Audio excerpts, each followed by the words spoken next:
Welcome to this week's episode of Coffee with the Journalist. And it's a podcast that's just that. We got coffee, we got journalists, we got lots of good conversation. I'm Jared Martin. I'm the co-founder and COO at One Pitch. And I'm Beck Bamberger. I'm also the co-founder of One Pitch, the CEO of BAM Communications, and I'm the host for today's show. Today we're talking to Josh Sternberg, who's the tech editor over at Adweek. And here's something for publicists all to listen in on. He reads, so he says, every single email he gets every day, which numbers in like the thousands, he's saying. So we're going to talk to him about that, how he manages that, how he's a former musician, and also a recovered PR professional. Let's take a listen. Josh, thank you for being here. Thank you for having me. This is Josh from Adweek, Sternberg. Did I get that right? You got it. Excellent. He's the tech editor at Adweek and has been at a variety of different outlets. Also a former journalist, or a former publicist. So you've crossed over to the journalist side. We're going to talk about that. And we're here to talk about whatever you want, whatever can help journalists and also publicists learn more about this interesting, intricate field of journalism and how the relationships of publicists work with that. So first off, let's start with where you landed in publicity and then how you passed the chasm or crossed the chasm into journalism. Okay. So I am sitting here because I am a failed musician. Yes, that was the first thing you had on your website or on your Twitter feed. I wanted to be a rock star. I was in a jazz rock improv band when I was in college and grad school. And in New Jersey, right? In New Jersey. Yep. And you might find this hard to believe, but there's not a very good market for a jazz rock improv group. So did you discover this quickly? No, it took about 9 years. Slow learner. And when the band broke up, I needed to do something. And I was in graduate school at the time. I really loved education. I loved learning. I loved diving into the theoretical and practical implications of how we communicate. And I started to teach. So I was an adjunct professor at a couple of New Jersey universities for a few years. But then I met a girl. And she was living in New York, and I was living in New Jersey, and we dated, and we hung out on the weekends, and it was great. But then it got to a point where we didn't want to be that weekend warrior couple. Mm-hmm. She moved to Brooklyn into Park Slope, and I was still living in New Jersey.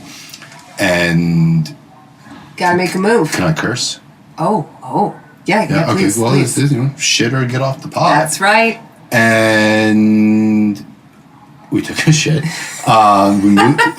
We moved in together, and I quickly realized that it was not financially viable to cross two rivers to teach. So I had to find a job. Yeah. And this was 2005-ish. Mm-hmm. And I just kind of tripped into public relations. Like it was no plan. This was a job. They made me an offer for money, and I said, okay. I needed a job. I needed a paycheck. I needed health insurance. So great. And that started my illustrious public relations career. Okay. But in all fairness, you were coming from a communications background. You went to college, undergrad, then you did your master's in communications. So it wasn't totally foreign, right? No. So I understood. So the choices in front of me were advertising, marketing, PR. The journalism wasn't even on the radar. Really? I enjoyed writing. I wanted it to be I enjoyed the active writing. I didn't know much about the active reporting. Those two are very different. And when I got into PR, it was easy. Was it easy? Did it continue to be easy? Let's ask that. Yeah. Okay. Yeah, because I understood what a story was. So when I'm looking at the media relations side, finding a story was easy. Finding a reporter and how to talk to a reporter was also easy. Liquor helps. Pro tip. What was really interesting was when I wasn't doing media relations and I was understanding how strategic communications actually can work. When you are sitting with a client and coming up with your brand message and your core attributes to support that message, and then your proof points to support the attributes to support the message, and work with the client to get that message out, whether through media or through speaking opportunities or through bylines or through networks or whatever. That was fun. I enjoyed that. I enjoyed the crisis communications of trying to put out fires, and nothing that was a huge crisis. I've never been in a environment where, if you're on the Facebook comms team right now, that's an ongoing job security. Yeah, that's for sure. Hey. So when I was in PR, I enjoyed the strategic thinking. What rubbed me off in the wrong way was how to take that strategic thinking and implement it in a smart and intelligent, tactical way, which often didn't happen. So there was one agency that I was working at that was essentially a media relations sweatshop.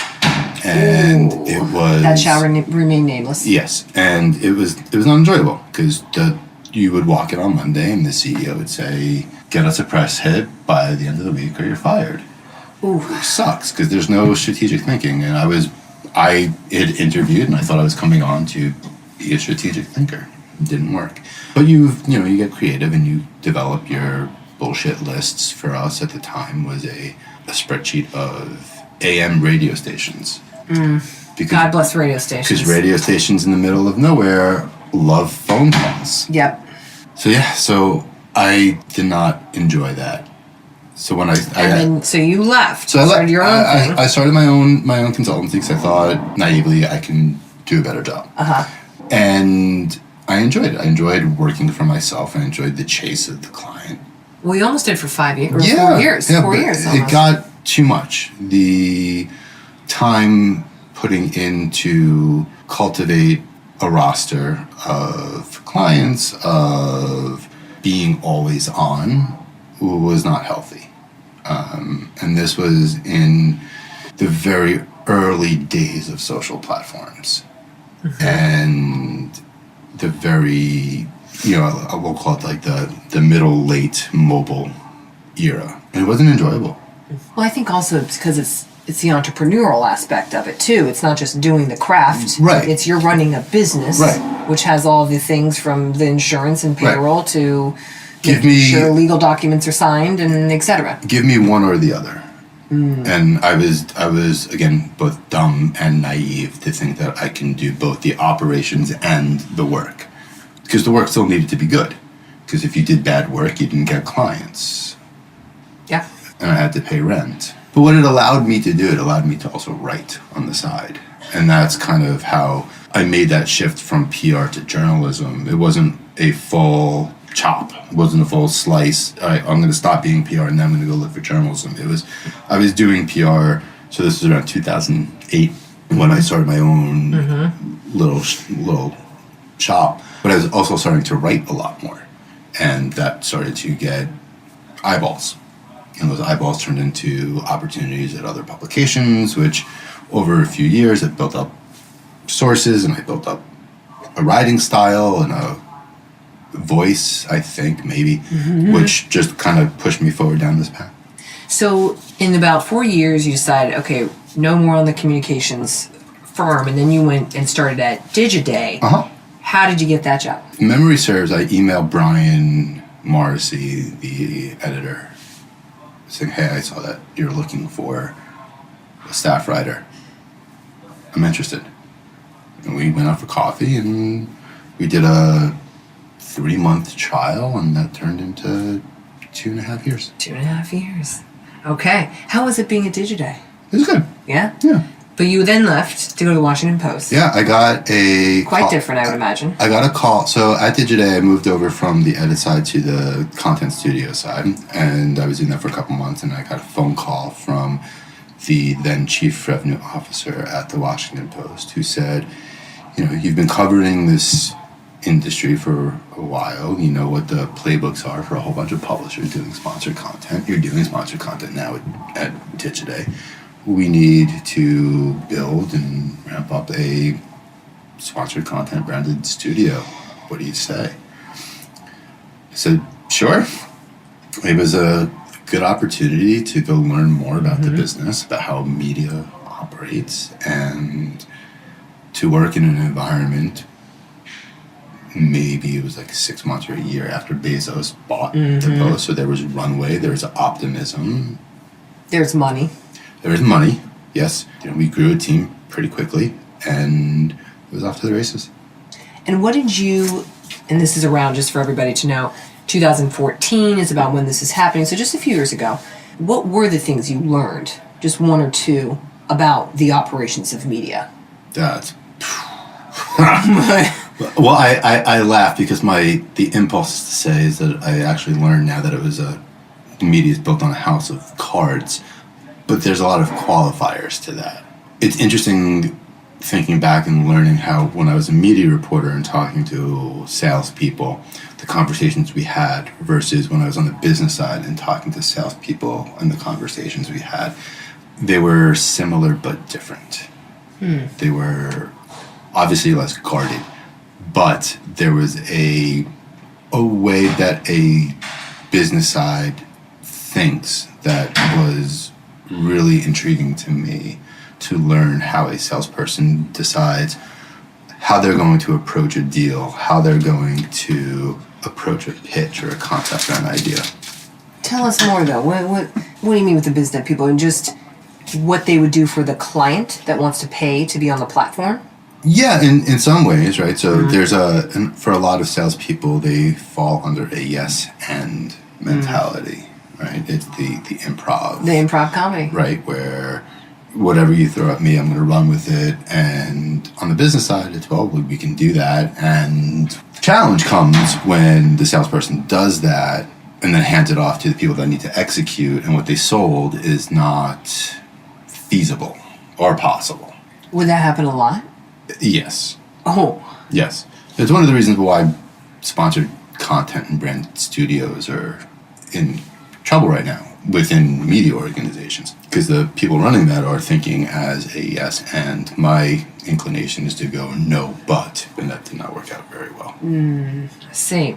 So you left Washington Post, you then went to NBC News, also for branded content. How was that different from Washington Post? Obviously now you're doing a network TV. In every sense of the way. The scale is enormous, right? Because you're using TV and digital. You're using NBCnews.com, Today.com, CNBC.com, MSNBC.com, Nightly News, Meet the Press, digital and linear. So it becomes a much bigger deal. It's a much different animal. And in a good way of like, wow, there's so many possibilities, or almost in a suffocating way? I don't look at it as good or bad. It's different. So the Washington Post is a newspaper. It's a single-serving newspaper. And the mission of the Washington Post is different than the mission of NBC, even with NBC News. Let me go back to this question of, is it exciting because you have all those options, or is it more suffocating given the volume of all the things you could do? And then how do you navigate that with all the different channels that the NBC world consumes? It was difficult, and I'm no longer there. That sums it up. How about that? Okay. Well, now it seems like things have come full circle, because now you're at Adweek. Now I'm at Adweek. And you were writing and talking about, to some extent, publicity and PR and the branding world and media and what it's doing and such. So isn't that interesting how it's dovetailed now into both your previous and now your current? Or let's talk about that now. I am a postmodernist. There is no singular truth. With that, my career has been, as we've been talking about, you say circuitous, I say, or maybe my wife or my parents might say more meandering. But it's rooted in a through thread of communication, of words, of talking with other people and understanding other points of view. Most journalists have a pretty straight path. Most PR people have a pretty straight path. Most academics have a pretty straight path. Because I'm a failed jazz rock improv musician, which is defined as meandering or circuitous, right? You've got your head, and then you've got your jazz improv exploration, and then you come back to the head at the end of the song. That's kind of how I look at where I'm going with my life. I love what I do right now. I have not been happier at a job since I was a 24-year-old, 25-year-old professor. That is great. Yeah, it's weird, right? We're so you love your job. You're right. Well, you're conditioned to not love your job, right? You're conditioned. That's the popular thing, right? I love my job. I love almost everything about it. I can gripe and grouse with the best of them, but there's nowhere I'd rather be at this particular moment. That's also a hedge, knowing that something really great can come tomorrow, next week, a year from now. I learned a long time ago that I need to do what's in the best interest of me, and first and foremost, and then my family. And if that means PR or journalism, and it aligns with where my head is at a particular moment, so be it. What do you love most about the people? The people. Yeah, the people. Does this include Publicists? Oh no, my people. Your people. My people. Okay, at Adweek. Okay. Just a clarification. Yeah. My team, the newsroom, the broader organization. It's fun. No, definitely not Publicists. We can talk about that. Let's go into that, because right. We have a lot of publicists who listen. Yes. And for everybody who is listening, we just got a big shake of the head of like, no publicist. So what is it? Especially being a former publicist, I would think maybe you're slightly empathetic to them. That's part of the problem. Oh, okay. Let's elaborate. Is that I do respond to emails, and when you send a bad pitch, I tell you why it's a bad pitch.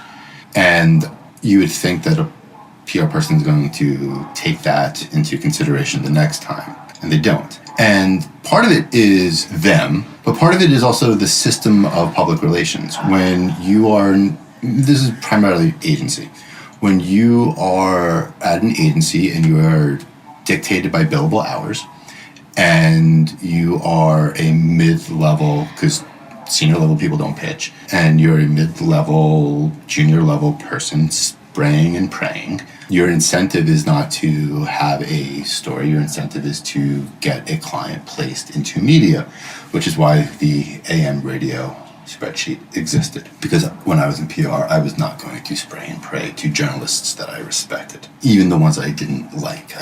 Wasn't wasting their time, because the goal is not to, from a journalist perspective, is not to get your client mentioned. I get pitches, obviously, every day that are, hey Josh, hope all is well. I have a client that I think would be great for you to talk with. She can talk about A, B, C, and D. And I respond and I say thanks, but no, there's nothing for me to talk about. What is the story? Very rarely do they respond with a story. It's, here's my client, this is why you should cover them. I think PR people forget that trade journalists are not PR people, that we are not writing what you tell us to write. If there's an interesting story, cool. Tell me what the interesting story is. Tell me what the trend is. Tell me what the fad is. Tell me what the point of view is. And oh, by the way, I've got someone that you should connect with that can tell you some stuff about this. But this is not about my client. This is about a broader story idea. Wink, wink, my client knows what they're talking about in this. That rarely happens, because PR people aren't thinking strategically. They are thinking tactically. They are thinking about the press hit. They're not thinking about the story. Think about the story. It'll go a long way with us. Great advice. So no plating up your client, especially in the first line. Yes. Or two. Like, your job isn't to serve the clients or them or with like... I get 1,000 emails a day. 1,000? I get 1,000 emails a day. Easily. And I read them all. Do you? Okay, Yeah. we need to talk about this. Oh, We were talking in the elevator of like, how do you manage this? I'm an inbox zero guy because Me too. I can't, like, notifications give me anxiety. So I read them. And if it's something that I'm interested in, I will respond right away. If it's something that I'm kind of interested in, I'll put it into my kind of interested folder, and I'll come back to it at the end of the day when I'm on the bus ride going home. And if I'm not interested, I don't respond. Okay, so you do read every single email. I do read. And then no response means you have read and you have passed. No response is... Or it's in the maybe file. No response is because I don't have... I'm not responding to a press release that you sent out to your BCC distribution list. If you... Who does that, though? A lot of PR people. This is disappointing. If you send me a pitch and it's not a good pitch, but it's I know that you sent it to me, I'll respond. But if it's a mass BCC pitch, I'm not responding. Which is a majority of the pitches that I get. Wow. And 1,000. You get 1,000 a day. Well, I get 1,000 emails. Yes. I don't necessarily get 1,000 okay. pitches. Wow. Okay. Then, as you're compiling and thinking, let's just say your job is to write stories and get them posted up here and do good journalism, etc. Okay. My job is to edit my team who writes good stories. I write from time to time. Okay. Because you do have some published stories, I do. Of course. Then, isn't it interrupting you to go back and be pinging people back as you see it? How do you actually do this flow of work? This is actually where being in PR was really helpful. Okay. Let's when you're in PR, especially on the agency side, you wear many hats for many clients. This is true. And again, because you're on billable hours, you are bouncing across, an hour for a client here, an hour for a client there. Client A is doing an event, so you're trying to do outreach for that. Client B is writing a bylined article for, Adweek. Client C is looking to put out the news that, they're acquiring a company. Client D is looking as a startup, and they're looking for some brand messaging. And this is your day. So you're bouncing back and forth between different ideas and different concepts and different clients. That's something that my brain was able to grasp onto in we call it multitasking. I mean, I don't think multitasking is right, because if you're multitasking, you're not actually doing one thing at a time. I can do one thing for an hour and then do another thing for an hour and then do another thing for an hour. And after 8 hours, I could be doing 8 different things. Mm-hmm. That logic has helped me here, so I get an email from a pitch while at the same time editing a reporter and at the same time coming and doing a podcast. Like you did today. Mm-hmm. And braving the rain. We must say. And going to vote. You got the voting sticker. I got the vote at 6:45 this morning, so we're good. I was at a place at 8 a.m. and the gal had on her sticker already. I was like, damn, she's on top of it. Oh, it's early. New Yorkers. They know how to roll. I'm in Jersey now, so I was trying something new. Very good. What about, and you have a daughter. Let's just mention this. I love your pinned tweet here of your rainbow farting daughter. I also have a son. Also have a son. Okay. Doesn't fart rainbows yet. Darn. But he's only a year old, so. Oh, he's a baby. We got some time. As you think, so that context, as you think of the future of media, I like to ask, what do you think is the future for media? What is it going to entail? And maybe how does it relate to anything in publicity, if at all? How are you defining media? All the platforms in which we consume news, quote unquote. Okay, so... Which is a broad view of news. So TV, print, digital, social... Radio, OTT, other. VR, perhaps, eventually. Yeah, I'm not big on VR. Few people are at this moment. I think in it's the fun. tech world. It's fun. It's until we can figure out the technology question of putting on a cumbersome headset to the content question of what can we do inside of it that's not just bells and whistles. What does the future of media look like? How far out? A year, 5, 10, 20? Oh, you like to like to clarify. Let's in the next. By the time your daughter's 18. Shit.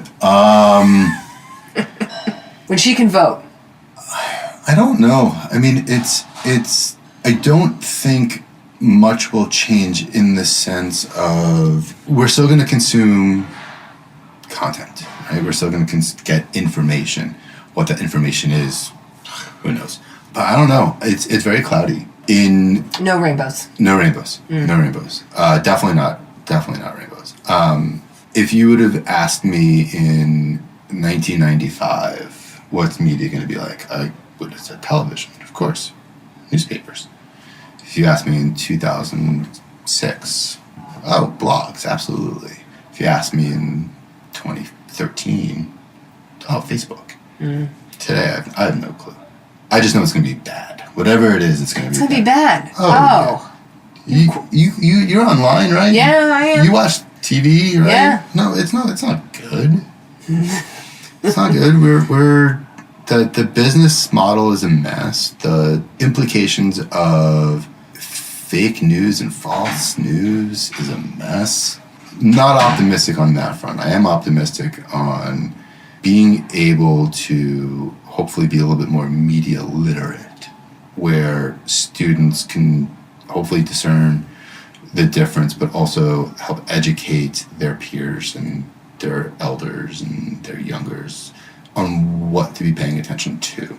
That said, if we're still here in 14 years between climate change and robots and who else knows, I would be surprised if we are happy with media. Do you think you'll still be working in it? I have no idea.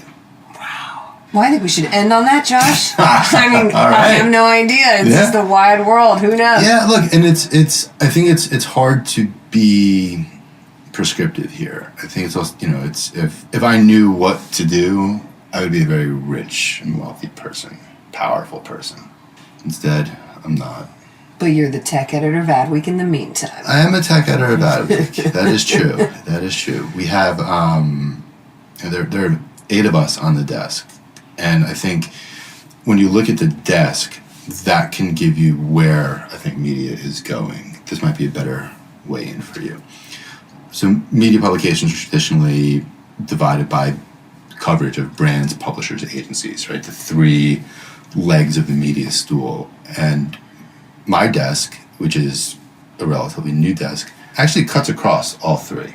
So we're not looking at stories about which agency lost an account or which media publication is doing this. We're looking at how technologies are pushing brands, publishers, and agencies forward. So we have an AI, 5G, e-commerce, data, platforms, ad tech, probably missing a reporter or 2, that are covering each of these, blockchain, each of these slices and how the industry is looking at these technologies to build product, to generate revenue, to make efficiencies where there might not be efficiencies at the moment.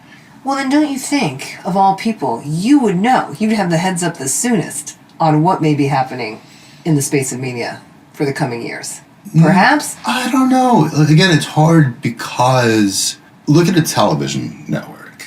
You ask them what they are, and they're not going to come back and say they're a TV network. They're going to say they're an omni-channel, blah, blah, blah, blah, blah.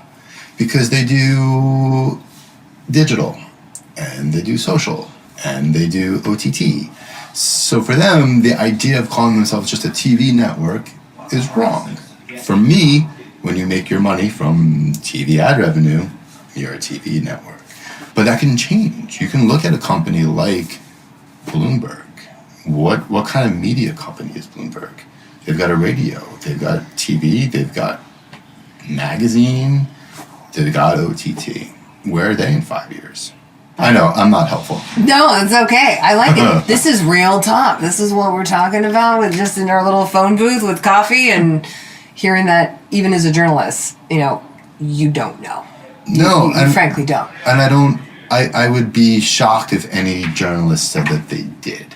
Yeah. We don't have crystal balls. No. We don't, we talk to a whole bunch of people. We can see where something might be in a particular moment, but to say, this is where we're going to be in 5 years would be silly. I think we end it right there. All right. Thanks for listening this week to Coffee with the Journalist, featuring Josh Sternberg from Adweek. If you're a journalist who loves coffee or a publicist who loves this podcast, we'd love to hear from you. Head to onepitch.co to drop us a line. Until then, let's end bad pitches and start great stories.